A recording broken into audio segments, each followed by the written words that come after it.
Mahirap ang buhay ng mga Ma'am, kuha po ako, ma'am. Ma'am, bakit nyo po nasabing mahirap ang buhay po natin ngayon? Kasi sa ngayon, mataas ngayon ang mga bilihin. Mataas ngayon ang lalo tumataas ang mga bigas. Kasi dati, ang bigas sabi, 20 raw. Eh ngayon, higit 50. Pero kung halimbawa na siya palari, eh, maganda yun na siyang tumakbo ng presidente. Yung ginawa niya sa kanyang bayan, eh titignan natin kung magagawa niya sa Pilipinas. Good morning at nandito po tayo sa may Espanya, kali ng Vicente Cruz. Kukuha tayo kung anong damdamin ng taong bayan, no? At magkakalisorbi tayo ngayong umaga na ito.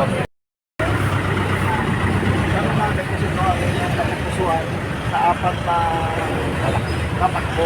Kunyari lang sa apat na tatakbo. Nandiyan si Bibi Sara, nandiyan si Lini Abrego, nandiyan si sila mga people mo, nandiyan si Montiveros. Sara Duterte.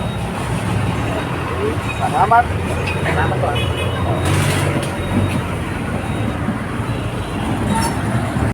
Sa election, sino ang yung napapusuhan doon sa apat? Si Sara Duterte. Duterte, wala nang iba. Ayan, no? Pwede mo pa itong duktungan ang sagot mo, sir. Bakit? Wala naman, kasi since 2016 naman simula nung binoto ko si former president natin. Simula nung hindi naman ako nagsisi. Although marami nagbago. So kailangan natin ibalik para lalong may nagbago ulit para sa bayan natin. Thank you, sir. Salamat po, sir. Salamat po. Kung ano yung ano niya lang patakaran niya ng araw sa media. Baka itong maging ano siya, mas maganda. Ang patakaran niya ngayon. Parang katulad sa tatay niya, ganun. Mas maganda pa nga ang tatay niyang maging presidente kasi maraming bawal, maraming natatakot. Eh ngayon, buhay ngayon ng mga presidente, ang buhay ngayon ng mga tao, ang hirap ngayon. Mahirap ang buhay ng mga Ma'am, kuha po ako, ma'am. Ma'am, bakit nyo po nasabing mahirap ang buhay po natin ngayon? Kasi sa ngayon, mataas ngayon ang mga bilihin. Mataas ngayon ang lalo tumataas ang mga bigas. Kasi dati, ang bigas sabi, 20 raw. Eh ngayon, higit 50, pataas na. Eh siyempre, ang mga walang bumibili, yung mga bumibili na walang pera, siyempre, hindi makakabili ng mga ganun mataas na presyo. Kaya, mahirap ang ano ngayon, ang ano natin na sitwasyon. Lalo na sa mga mahirap na hindi nakakapaghanap buhay. Kaya kailangan, meron kang hanap buhay. Katulad ngayon, pag naghanap buhay ka, bibenta ka lang ng tama, pang araw-araw gastos na. Eh, paano ngayon kung yung mahirap ka, wala kang hanap buhay. Kaya ngayon, maraming gumagawa ng masama. So ma'am, kung pagkahabilin po natin yung pamamalakad ni dating President na Digong sa kasalukuyan po nating gobyerno po ngayon, ano po yung pagkakaiba? Yung presidente ngayon, Yes, sa pamamalakad po ni dating Pangulong Duterte. Ano po yung pagkakaiba nila? Kasi yung Duterte, marami kasi ano, lahat kasi ng mga ano ngayon, yung mga bawal, siyempre, tsaka lahat ng mga yung tawag dito, yung mga halimbawa kung may mga bawal na masama, ganyan, na ano na kagad yun, nalilutas na. Ni Duterte. At saka maraming bawal nung araw. Eh ngayon, at saka noon, medyo murang mga bilihin noon. At saka maraming ano, yung katulad ng pandemic, marami siyang nabibigyan. Marami siya natutulungan. Eh ngayon, sa hirap ng buhay ngayon, talagang ang buhay mo. Kaya kailangan maghanap buhay ka para meron kang pang-araw-araw na pagkain, ganun. Makaraos ka sa araw-araw. Sa higit sa lahat, siyempre, tatawag tayo sa Panginoon. Dahil ang Diyos lang nakakaalam kasi ng lahat ng mga bagay na kung sino yung darating ng panahon na magkakaroon ng kung sino yung lalaban natin sa susunod. Eh sana yung umupo na presidente yung talagang makakatulong sa ating bayan. Yung lahat ng bilihin, magmumura para lahat makabili kahit na may konting ano siya, yung parang hanap buhay ganun. Kaya yun lang. Sa tingin mo ba ma'am, pag si Sara mananalo, may pag-asa pa ang ating bansa?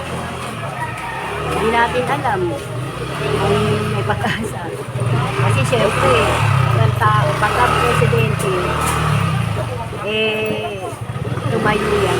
Tignan natin kung sino yung kung sino yung karapat-dapat na mahala sa bansa natin.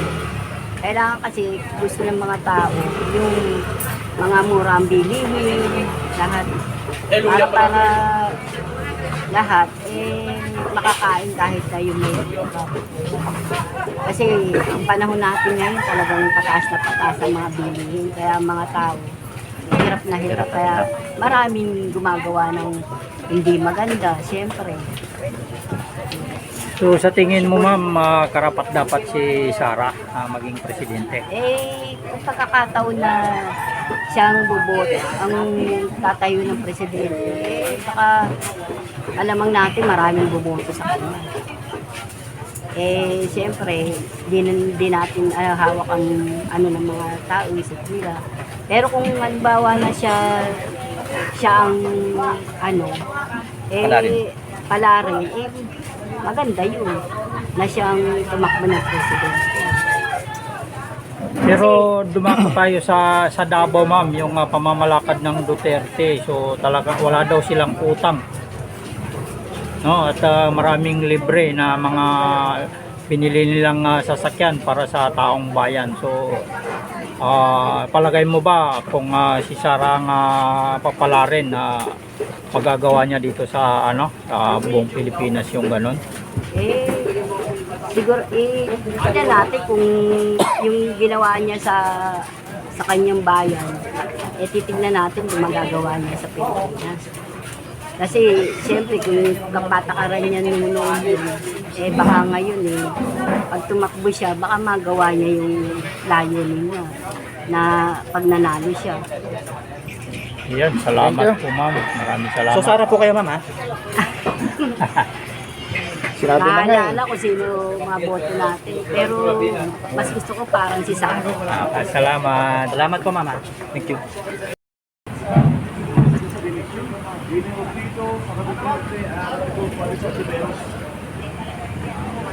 Undecided pa. Pero yung tipong medyo nagugustuhan niyo po. Apo, nagpipresel po natin. Ha? Wala pang undecided pa rin. Ikaw tayo. Decision. Undecided pa? Okay. Salamat. Magka-presidente sa 2028. Okay lang. Actually, bibigyan kita ng choices. Sara Duterte, Leni Robredo, Rapi Tulfo, Rizal Pipeo. Sino yung sa usapan? Undecided pa?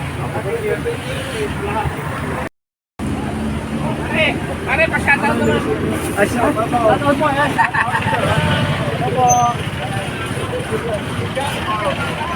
Yes! Kalye TV 25 lang. Kalye TV 25 lang.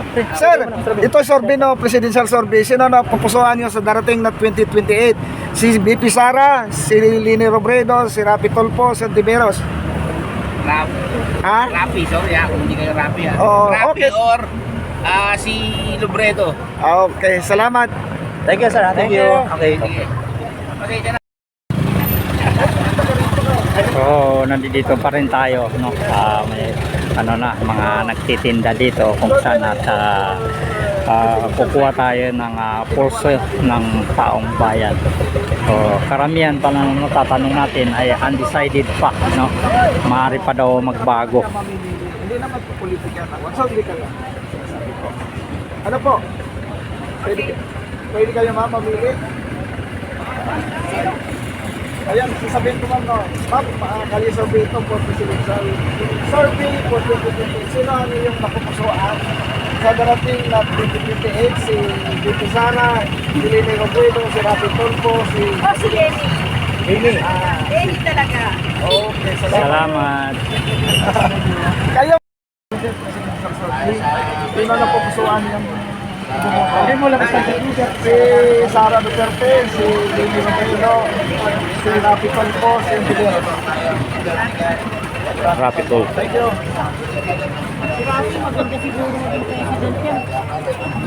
Ito si ma'am. Ayun, ma'am. Ayan. So karamihan dito undecided pa yung nakukuha nating reaction ng ating mga sinusorbe, mga kababayan, no? So nasa Dila Puente Street na po tayo dito sa Maynila, no? So undecided pa rin yung mga nakukuha natin.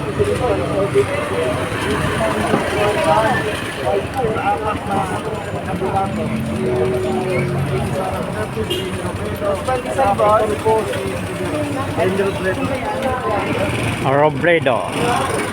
Salamat sir, salamat.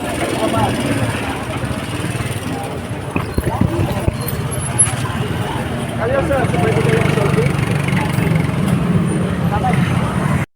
So yan po at dito na magtatapos yung ating Kali survey. Dito tayo sa ito Trabaho Market, no? Ayan, so ito yung lugar kung saan dito tayo nagkuha ng Kali survey. So yan po, no? Karamihan na natatanong natin undecided pa, no? Sumunod yan ay Lene Robredo, Sara Duterte. So yan po, Tulfo, no? Yung mga ano dito, no? So kanilang mga napupusuan, pero maaari pa daw magbago yan dahil medyo matagal pa. So yan po, magandang umaga at nandito tayo ngayon sa Trabaho Market. Magandang umaga po, maraming salamat.